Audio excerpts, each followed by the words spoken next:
Hey guys, how's it going? It's time for another What If battle. This time it's between Vegito and Gogeta. Now one thing I like about this battle is, at least the way I see it, there's not like clear-cut evidence as to who's actually stronger, but there is some pieces of evidence that we know about both fusions. I mean, first we have Gogeta, who's basically created through the fusion dance, which Goku picked up from, I think, people called the Metamarines. But anyway, like, you do a fusion dance and you have to be basically in perfect sync. And from what I remember, you have to be of similar, I think, body type and height, and also strength level in order for the fusion to work. And of course, you have to work out the dancing in perfect sync. So obviously, it would probably be impossible for most people to do it. But of course, its limitations is that not only that stuff, but also that, let's say if your base forms through, I guess, Super Saiyan 1 or 2, it lasts for only 30 minutes. But as we've seen with Gotenks, when he became a Super Saiyan 3, it cuts your fusion time by half. And if you count GT, then it counts it basically the same. Like if you're Super Saiyan 4, you only last 15 minutes instead of 30 minutes. So obviously if you transform beyond the Super Saiyan 2, then you're going to have to, end the fight quickly. Otherwise, as we've seen with Gotenks, you won't have enough time to beat your opponent, especially if your opponent requires a fused Super Saiyan 3 in order to beat them. And then we have, and of course it takes the characters who fuse personality and techniques and gives that to them as well. So in other words, like Gogeta would know Kamehameha, Gallic Gun, Spirit Bomb. Basically he'd have a pretty big arsenal, mostly thanks to Vegeta, because I feel Vegeta has a bigger, like, at least beam arsenal. Goku has a bigger, I guess, tactical arsenal. Like, for example, Goku knows, like, he doesn't know too many, like, famous beam attacks, just, let's say, Kamehameha and I don't know whether or not a Spirit Bomb is considered a beam attack, but, well, an energy attack, I guess. Well, they all use energy, yeah. But Goku knows more tactical moves, like, I guess you could say Kaioken. I wouldn't really call it a transformation, more like an ability. Especially because of how short it lasts. Basically, it's not really Super Saiyan. Like, Super Saiyan I'd count as a transformation, but Kaioken I'd count more as an ability, kind of like Super Saiyan God. And of course, Goku knows, I'm trying to remember what it's called. Oh, Solar Flare, yeah. But, Vegeta knows more beam attacks. Like, he not only knows Gallic Gun, but he knows Final Flash, he knows Big Bang Attack, and if you count GT, he also knows Final Shine.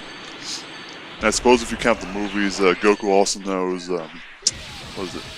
Dragon Fist, which I suppose is sort of a combination between Melee and Ki. Now, then you have Vegito, who's basically supposed to be, like, they learned this technique from Elder Kai, using the Patara earrings, and all one has to do is one person has to put one on his right ear, and the other has to put one on his left ear. Now, from what I understand, you don't need to be like perfect body type or anything to be able to fuse. You just have to like put one earring on each ear, and then you'll fuse. But the limitations for this is that you can't be like your top transformation when you're fusing, otherwise it'll shorten your life, but you can transform afterwards.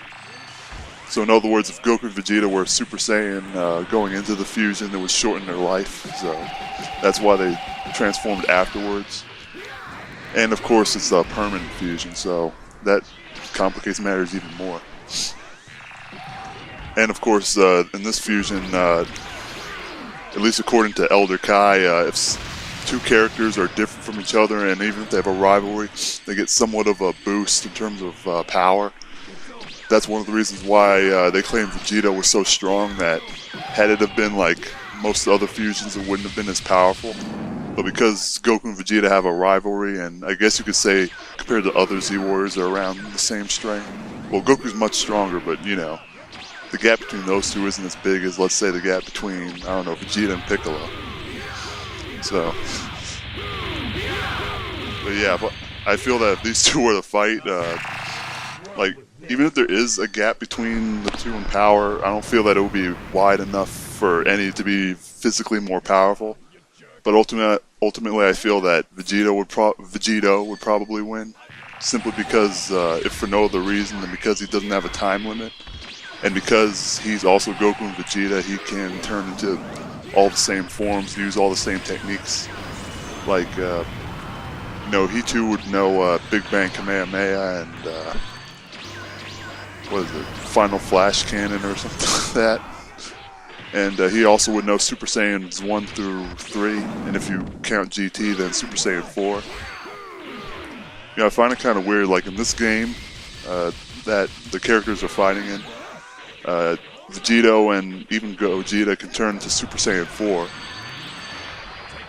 However, I think the difference is Gogeta can turn into a Super Saiyan 4 and stay a Super Saiyan 4, but for some reason, whoever designed these characters, when the Vegito turns into a Super Saiyan 4, it's just like he uses it for like a few seconds and then he transforms back to his Super Saiyan 1 form. It's kind of weird, but I don't know, like I think a fight between these two would definitely be intense, just as we're seeing in this game. And I mean, I'm not sure whether or not Vegito even could win, because again, like a lot of people would say that Vegito would be stronger than Gogeta, but yeah, I feel Vegito would ultimately win for the reasons that I've stated. Anyway, I hope you enjoyed the video, and see you guys later.